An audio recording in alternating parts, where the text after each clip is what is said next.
Well, I think it's pretty clear what they're trying to do.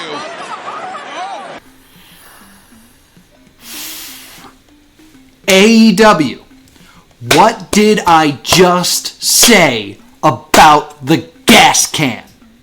I probably shouldn't clap over that. What did I just say about the gas can? Last week, I made a whole video about how you need to stop using the gas can because you never come through on the promise. You never light anybody on fire with it. And what do during the coffin match at All In? Oh, Young Bucks come out. And what do they have? A gas can. They pour it all over Darby Allin. Do they light him on fire? No. No, they don't. AEW, you're on timeout. Stop using the gas can. Clearly, you're not watching my videos, and I'm very upset about it. Anyway, let's plug in. Saturday, September 7th, Combat Zone Wrestling introduces a brand new concept. It is CZW Breakout, a highlight of new emerging talent in the pro wrestling scene because CZW always has its eye on the future, always looking for new talent. So be sure to check out Breakout, taking place at the Quakerstown Farmers Market. That's 201 Station Road in Quakerstown, PA. The doors open at 6 o'clock, the bell rings at 6:30, and you'll never know who will show up to break out. And finally, September 21st, CZW's greatest tradition is old enough to drink. Yes, it is Tournament of Death 21. The biggest death match tournament in America returns September 21st. So be sure to join us at 179 Ebenezer Church Road in Townsend, Delaware. It is always an absolutely crazy time. The first round matchups will be announced very, very soon. So be sure to check out czwrestling.com for updates on this tournament. And also, get your tickets there. And I'll see you in Delaware.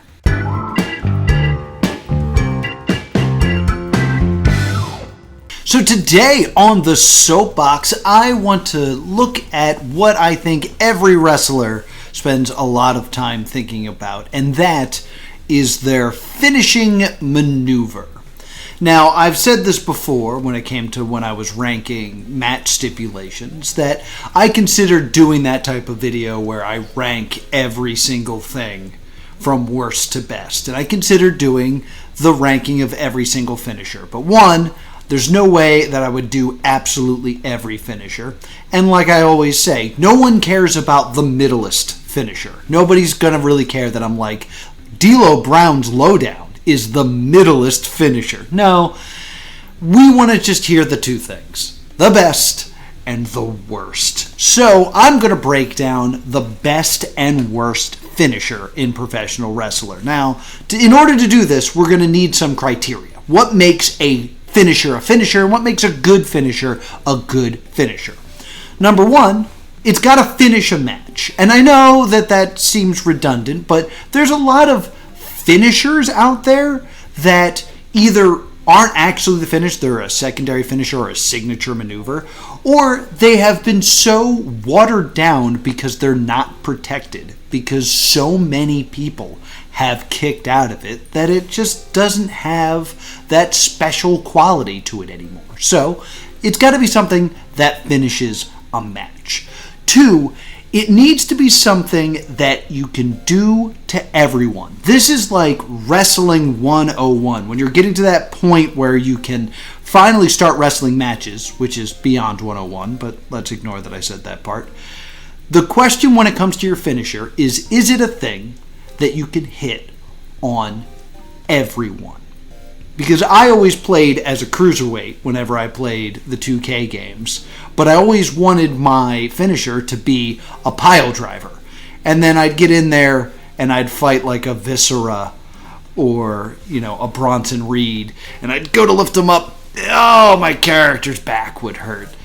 And that's true to life. There are tons of people who have really cool finishers that once they get in with someone that's a bit heavier than them or a bit taller than them, it becomes impossible to do. So for it to be a good finisher, it's got to be something that you can hit on anyone. 3, it's got to be cool. I mean, I'm sorry, but it's got to be something that's visually interesting. Like, personally, I thought Anthony Ogogo's liver punch was a great finish. It was unique. It was something that we don't see very often, and it's true to life. If you get hit in the liver, you pass out. It hurts, and your body can't handle it, and it just shuts down. Like, that's just how your body works. But visually, just watching someone get punched in the side is not great. So it's got to be something that looks really cool. And another thing going for Anthony Ogogo that makes me want to include it on this list, but I'm not, is number 4. It has to make sense for your character to do this move. It has to make sense with your moveset. It's always confusing, and I do this a lot, again, with my creative characters in 2K, where I have a bunch of slams, and I'm just slamming somebody, and I'm dropping them on their head, but I decided that I wanted my finisher to be the ankle lock. And my opponent's got red arms and a red head and a red torso and just yellow legs because I did not include anything to soften up that body part. A really good finisher should really make sense for that character. It should make sense that when this person does that move after the match that they wrestle, there's no kicking out. So that's what we're looking for. It's got to finish a match. It's got to be done to everyone. It's got to be cool. Don't forget that cool factory. And it's got to be something that makes sense with the moveset of the person performing it. So, how are we going to decide the best and worst finisher? Well, what we're going to do is we're going to break it down into different categories, the different types of finisher, and I'm going to tell you the best finisher and the worst finisher for every category. Let's go. The strike finisher. There's nothing I hate more than the strike finisher. I don't enjoy just someone getting hit as a finisher that much. I feel like most finishers you need to set up to. It shouldn't be a case where if your finisher is just a blow, why is it not just the first thing that you do? Like, Wade Barrett, why are you not coming out with your elbow pad already on red mode so you can just knock people out immediately? And there is no bigger sin than when it comes to the knockout finisher, the strike finisher, than the Big Show's WMD. I hate that he used this as a finisher. It breaks all the rules. 1, it's not very cool. It's not cool. It's just not. 2, it doesn't make sense for the Big Show to rely on a punch. The whole thing about the Big Show is that he's really, really big. He's 7 foot tall. You should have a finisher that has something to do with his height. The choke slam was the perfect finisher for the Big Show. And you might want to argue like, oh, other people do a choke slam. Undertaker does a choke slam, and that's not his finisher. Yeah, the Big Show's taller than him. He's taller than everyone. He's the Big Show. So when he lifts you all the way up, it's gonna hurt more just because more gravity. To then replace that with, I'm gonna punch him with my big hand, is such a dumb choice. Yes, his hand is very big. I understand that. But why would he do any other move if he could just knock you out with one punch? If his finisher is the knockout punch, every Big Show match should be about a minute long. He should get in there, he should punch you, and then he should pin you. That's just how it should work. But you know what his moveset is? It's always a big chop. It's always, oh, I got you in the corner. Shh. Here it comes. If he were to then close his hand and punch him in the face, the match would be over. But instead, he's going to keep his hand open and slap him in the chest. The WMD is a terrible finisher, and I'm glad we're not seeing it anymore. I like the Big Show. I think the Big Show has put on some really great matches. He's got a lot of charisma. I don't know why he changed his finisher to Big Punch. Now, when it comes to the best strike, again, I'd like to throw some love to Anthony Ogogo. I'd also love to give some love to Crush and the Heart Punch. I think that's a visually interesting strike rather than I hit you real hard and knocked you out. It's I hit you in the heart. You're having palpitations now. Ooh, what a heel. But I understand that that's not going to be accepted. That's just my personal feelings. The obvious choice for best strike finish is Sweet Chin Music, because nobody tuned up the band like Shawn Michaels. But man, the super kick in terms of credibility as a finisher has really been destroyed. Like, I feel bad taking this award away from Shawn Michaels because of the actions of the Young Bucks and the Usos and Dolph Ziggler and Lance Storm and so many other people that throw super kicks, that I can't quite give it this award because it doesn't always finish matches. So what is the best striking finish? Well, I think one that makes a lot of sense for this category is the Claymore. The Claymore is a fantastic, impactful move that not a lot of other people do. And it involves a lot of athleticism. You know, you jump up and you connect with the heel of your boot. Like, you got to jump all the way up to the height of another human being. It's very visually interesting. It's very cool. The countdown was cool when he was a babyface. The thing is, there's not a lot in Drew McIntyre's arsenal that makes you think that a big kick to the face should be his finisher.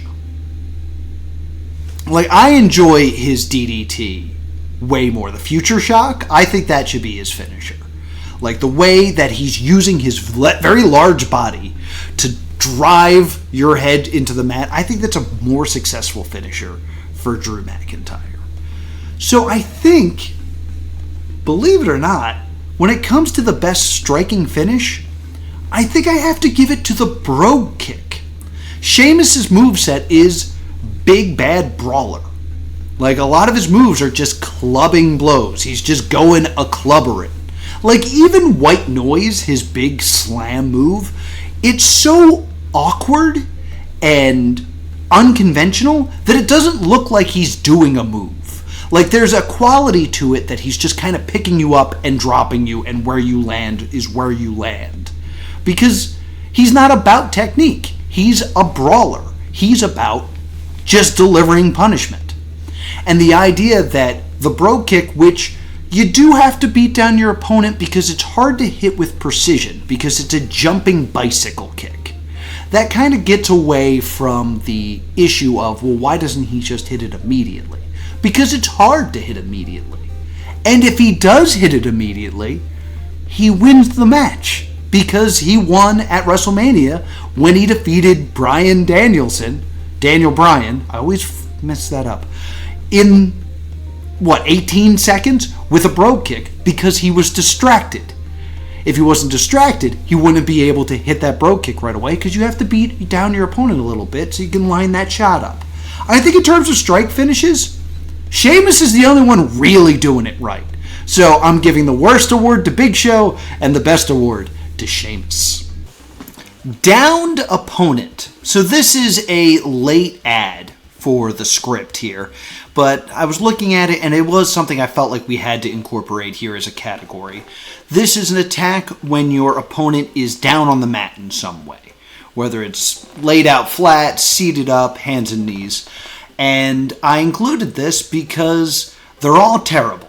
Now, just so I'm really clarifying here, this is not something done off the top rope. This is simply your opponent is in a downed position. And most of them are really, really bad. The Warrior Splash is not that impressive, especially since it is usually followed by a very impressive move of the Gorilla Press Slam. Hogan's leg drop is atrocious as a finisher. Like, oh yeah, Hulk Hogan's, body slam and big boot really worked over his opponent's throat.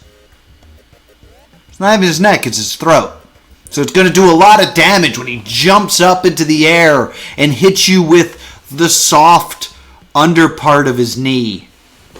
That'll put him away. Absolutely terrible. Welcome to the Batcave.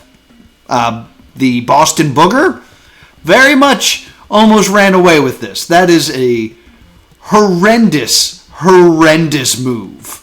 It is a less cool version than the Bronco Buster. For some reason, the Bronco Buster very cool when you're getting hit in the face with balls. Everybody really likes that move. But welcome to the Batcave. Horrible way to get hit with balls. Not very entertaining. I think he's only won one match with it, so that's real bad. But there's one more that I think really takes the cake when it comes to the worst ground opponent maneuver, and that is the Hyperdriver. Now, Mojo Rawley has two moves called the Hyperdriver. One is kind of like a fall-away Gorilla Press Slam. That move's fine. Kind of like that. That's cool. The other is that he runs off the rope and just kind of hits you with his ass. Like, not even with the fun impact of, like, the rear view from Naomi. This is just, I'm running and then I'm jumping on you. And that can work if you're an earthquake, because you're a very big man and that's a lot of weight coming down. But Mojo Rawley wasn't much bigger than your average wrestler.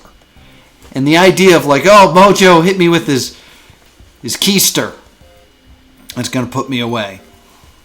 Got to throw that one out. Now, when it comes to the best, there's not a lot of options here for best grounded opponent attack. There was part of me that wanted to give it to Randy Orton's punt, though that seems to be more of a super finisher. I can't really think of a time that he's won a match with it. I feel like it was mostly an after the match, I'm trying to really do damage type thing, which made me even question if it's a legal maneuver to just kick someone in the temple like that. So, as effective of a finisher it is, I'm not sure if it quite takes that top spot, because I want to give it to Will Ospreay's Hidden Blade. Now, you may make the argument that, his moveset doesn't really lead to a logical way to do a Hidden Blade and having that be like the final maneuver, but it really does. Will Ospreay's entire moveset is high-flying, high-impact maneuvers. He's coming off the top rope, he's doing flips and things like that. And then when his style needed to change, when he needed to become more of a villain, he came up with a way to take that high-flying moveset that he does and kind of ground it a little bit more and make it more impactful and more direct and precise rather than so flourishing.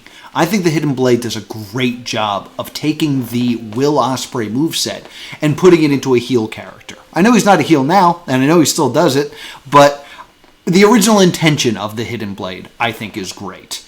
On top of that, it looks incredible. Like, when you see that move, you're like, oh, he's just elbowing someone in the back of the head really, really hard.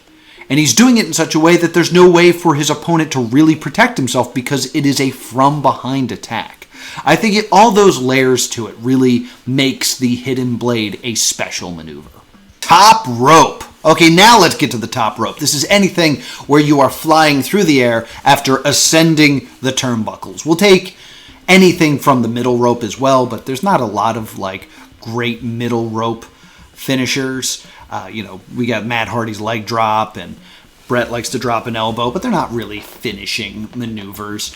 And what I love about the flying maneuvers is that they kind of make sense no matter what. Like, you can make the argument that no one's moveset really makes sense with a splash. But you take away the argument of, if that's your finisher, why aren't you hitting it first? Because it's a high-risk maneuver. I have to guarantee that I'm able to hit this move before I even attempt it. Because if this misses, it could cost me the match. The logical story with every top rope finisher is very nice. I like it a lot. Makes me happy. The other rule when it comes to top rope is kind of a suspension of disbelief, but it is something that all wrestling fans just kind of accept, which is the cooler your move looks, the more it hurts. If you jump off the top rope and hit a splash, that's going to hurt. If you do a backflip first, well, that's going to hurt like 3 times more. That's Uniracer rules. Remember Uniracers? Is that reference for anybody? Uniracers? Remember, you do flips in the air and it makes you go faster. In any case, the top of the chain is easily the Black Arrow or the Red Arrow, depending on which company you're watching him in. But Pac's corkscrew backflip is a thing of beauty. I know that when I'm watching professional wrestling with friends, I make an announcement whenever Pac is about to hit a Black Arrow. And I always phrase it the same way, which is, guys, a beautiful thing is about to happen. To the point that for a while I thought the name of his move was The Beautiful Thing, just because that's what I call it. And I love that it's bulletproof. I've never seen anyone kick out of the Black Arrow. The only time it's ever been disrupted or anything like that was when he fought Seth Rollins. And I honestly thought for a moment that he was going to become Universal Champion.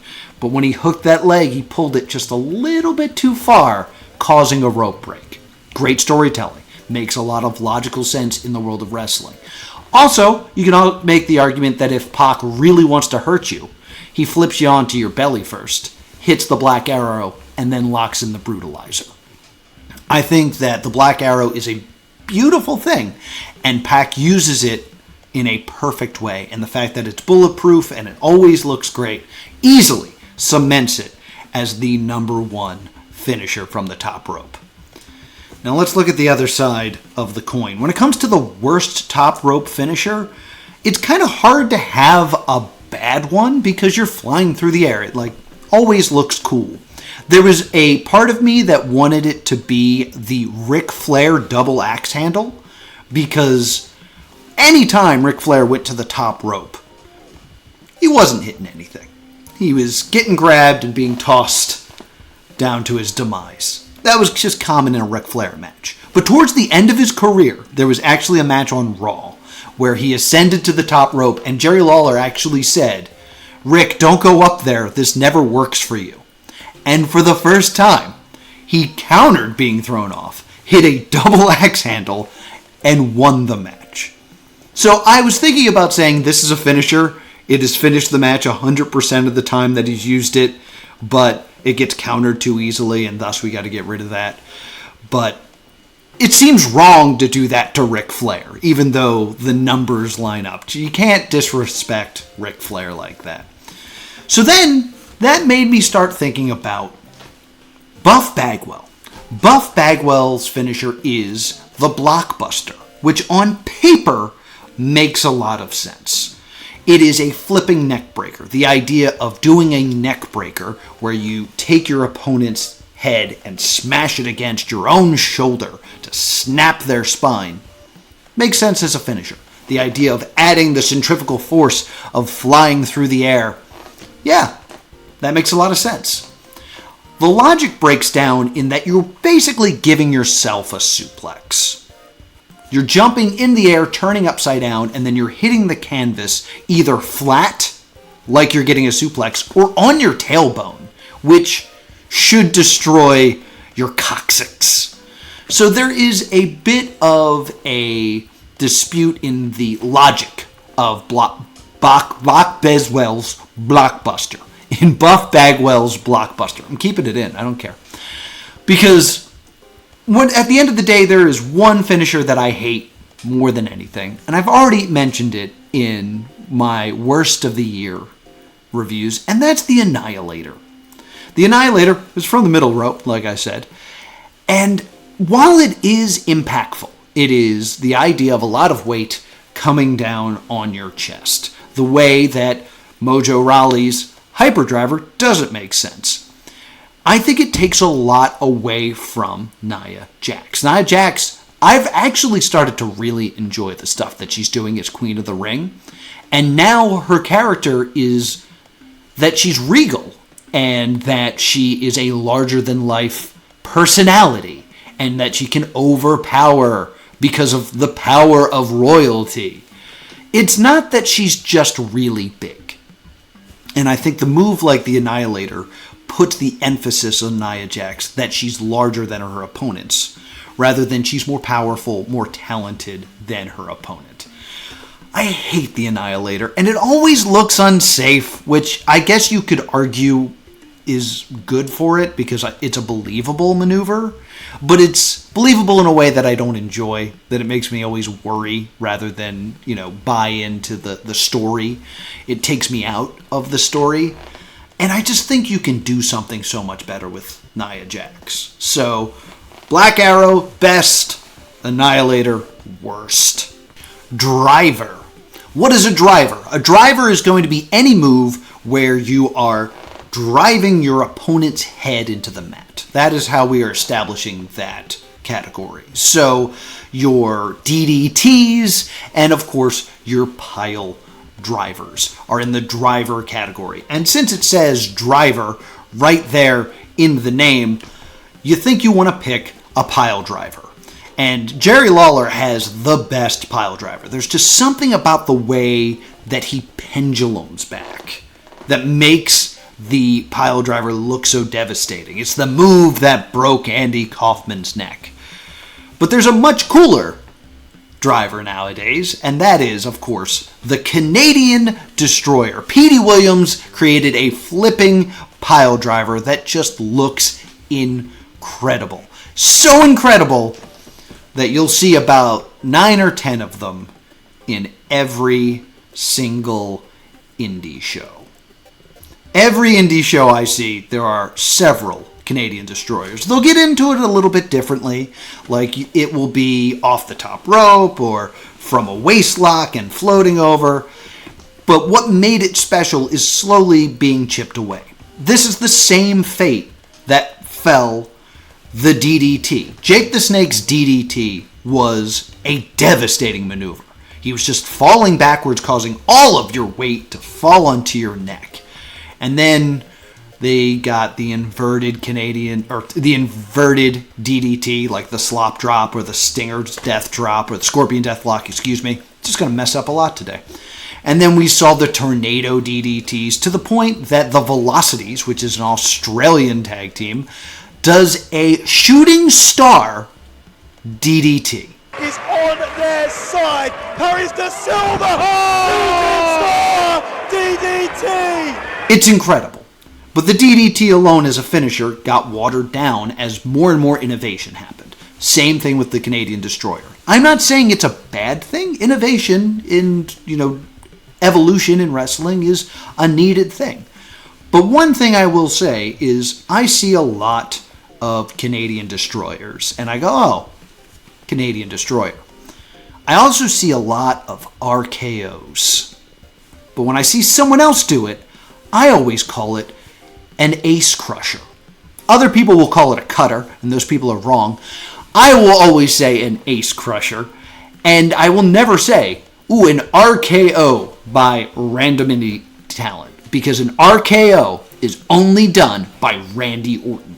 There's something special about the way Randy does it, whether he's coiled up like a viper and striking, or if it comes from out of nowhere. And that was where my script ended on Driver. But then I remembered one more. There is one more driving finisher that has been protected so much and is always very exciting and fascinating to see. I have to give the best driver finisher to the One-Winged Angel. It is a very unique move that has been mastered by Kenny Omega that no one has ever kicked out of. Except for Kenny Omega, but that's because it was performed by someone that wasn't the master of the One-Winged Angel. The fact that it's protected and is so unique and is so fascinating to watch and look so devastating, you gotta give it to the One-Winged Angel. Now, when it comes to the worst driver, let's be real, you're not gonna like this, But it really should be the Crossroads. The Crossroads should 100% be the worst driver finisher. Because Cody needs to hit it 3 times for it to work. And on top of that, how many times has Cody set up the Crossroads, hit it twice, and then gone for a third, and their opponent has like miraculously broken out of it? I mean, it took, 9 to put Roman away? If it's a finishing maneuver, it should finish the match. And the fact that I can take 2 and then function, let alone come back to win the match, shows that this is a weak finisher. And it's never been like a real popular finisher. Like when Reno used it in WCW and it was the roll of the dice. Damian Priest was actually using a version of the Crossroads before Cody came back when he was in NXT. There's just something about it that comes off as weak. And I know it's the champion's finisher right now. So I'm not going to give it to Cody. But I'm just saying it should be. It's got to be really bad for it to be worse than the Crossroads. And the first one that comes to mind is something called the Overdrive. The Overdrive is a finisher where you put your leg over your opponent's head and then you kind of fall forward and drive their head to the mat, but really the back of your knee. This seems to be the finisher you get when you don't have a finisher. They just seem to slap this on a lot of people. They slapped it on to MVP for a bit and called it the Playmaker. Right now, Bayley's doing a version of it right now. It's called the Rose Plant. It's basically a really bad Famouser. Famouser makes sense. You jump up and do a better version of Hulk Hogan's leg drop because you're putting all your weight on the back of your opponent and driving their head into the mat. But the Overdrive, it never makes sense whenever I see it. It never looks good. And if a move is going to be that confusing, it's got to be the worst driver. And then I saw the Saxonation. Byron Saxton used to be a wrestler. Byron Saxton's contributions to the world of commentary is almost unparalleled. Like, no one plays that kind of like, oh shucks, kind of punching bag commentator quite as well as Byron Saxton. He's good on commentary, he's good backstage, he is great outside of the ring. In the ring, his contribution is whatever the Saxonation is. A move that I've seen many times, and I can't tell you really what it is. I couldn't attempt to perform such a maneuver. I'm not sure how I would take such a maneuver. It's just a very confusing move. And there's really no contest. It has to be the Saxonation here. Editor Scott here. This is the shirt I edit in. I film in a purple shirt, and I edit in a blue shirt. And the purple shirt's in the wash, so you're getting this. In any case, I needed to tell you that I picked this topic because I thought it'd be a quick and easy video to record and edit and throw up, and turns out I have a lot of opinions, and this is looking to be over an hour, and I need to get this video out today. I have to. So, two-parter? Two-parter. Thank you so much for watching. We will be back next week, and I'll give you my picks on things like Power Move, Suplex, Tag Team, and a few other things as well. Leave your predictions in the comments down below. Sorry to abruptly end this, but thank you so much for watching. I hope you're having a good time. Be sure to subscribe right here so you get a notification next time one of these videos come up. And I hope you have a great day.